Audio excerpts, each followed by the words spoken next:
We are in the dawn of a new era, my friends. That's right. What am I talking about? Resident Evil's coming to iPhone. I know that's mind blowing, but honestly, this is kind of I think this might genuinely just be the actual start of the triple A to phone race.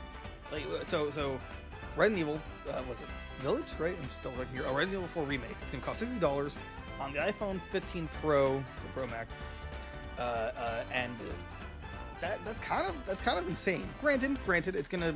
I think it's capped at 30 frames per second, which I'm not surprised. But you know, you give it like another generation or two, I'm sure they're gonna have a boost, or like it's gonna just be able to run 60 natively. But that's kind of crazy.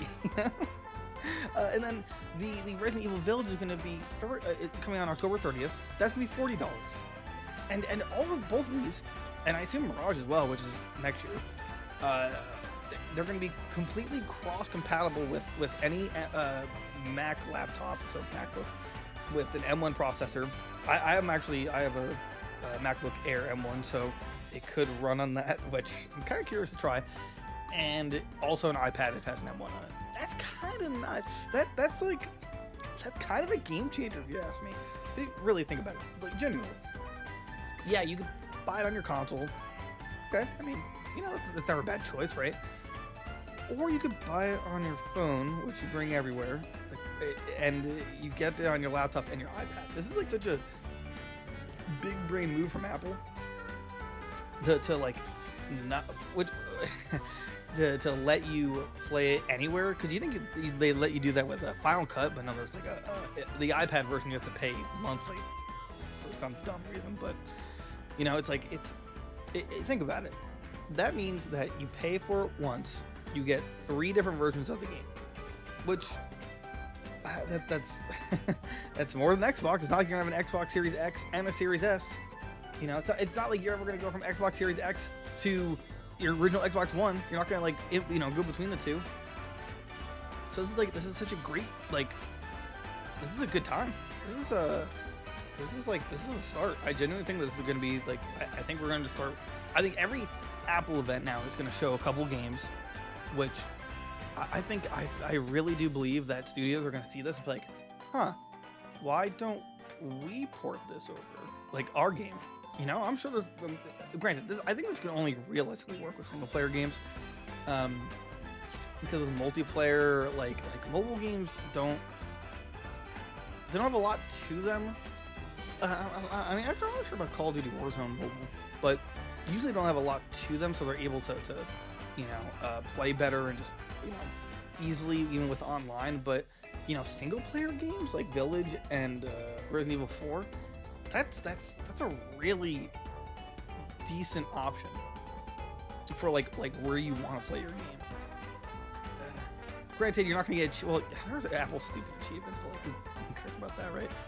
But I mean, I'd assume you could also just hop on a Discord call in the background if you have plug in a headset.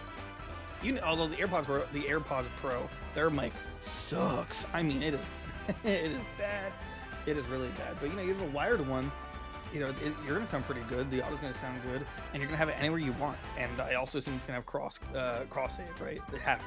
If you're sharing the same account. But it makes you think, what other games could we get? What other single player games? So Nintendo would be out. PlayStation never gonna do it. Xbox might. They've been pretty open about doing their own thing about just sharing the love, quote unquote. But maybe even Alan Wake 2. I mean, it's up there though graphically. Like, it looks pretty intense. Although, but there's there's Alan Wake 1. There's literally anything at this point. I believe that anything that's Xbox One and lower can easily be put on an iPhone Pro or 15 Pro. There's really no doubt in my mind. Like Dead Rising, you can have that on mobile. We might just start seeing this wave of games coming to the App Store, and I don't think it's a bad choice either, which is the weird part. Older games, 30 frames per second isn't going to be a big deal. If it's a multiplayer game, it probably needs 60 frames per second. Fighting games probably are the only ones that aren't gonna like Street Fighter 6. I don't see. I mean, it could. I could see it running. I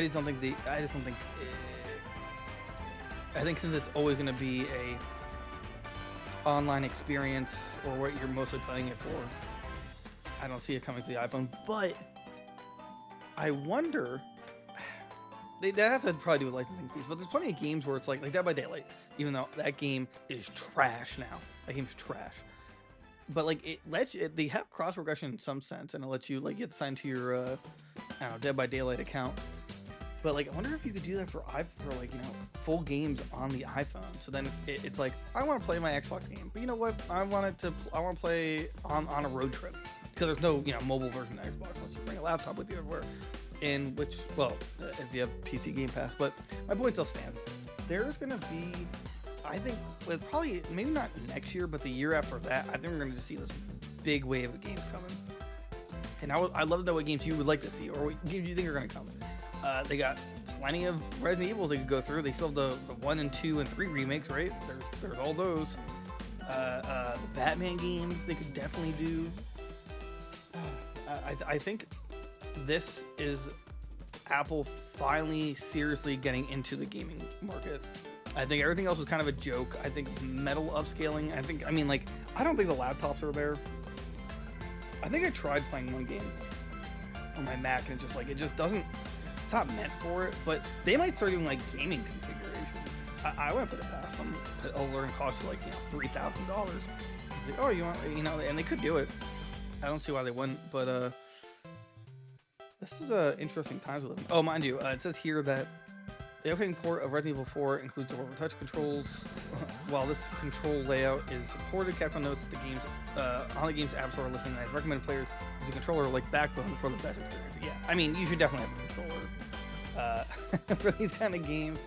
That's like the only caveat is like I don't like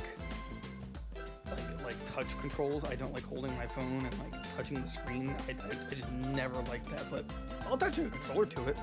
Those always seem fun. The Backbone's probably like the best trope possible, but you know, that's just how it's gonna roll these days. You want like the purest form of portability, and that's not on a Switch, because you can't really bring a Switch in your pocket unless you got really big pockets. But and this, like, the fact that this is playing Resident Evil 4 remake isn't on Switch, right? Resident Evil 4 remake on Switch. Yeah, it's not on Switch. So, you know, it's completely Switch even more farther behind. Like their gimmick is, oh, we're portability, you know, all this portability, fun portability. Okay, but I can have the portability on my phone and to get a controller and not have to buy a console. That also has Discord, you know, like, or a way to talk to my friends. So, I guess that's really all I got, you know.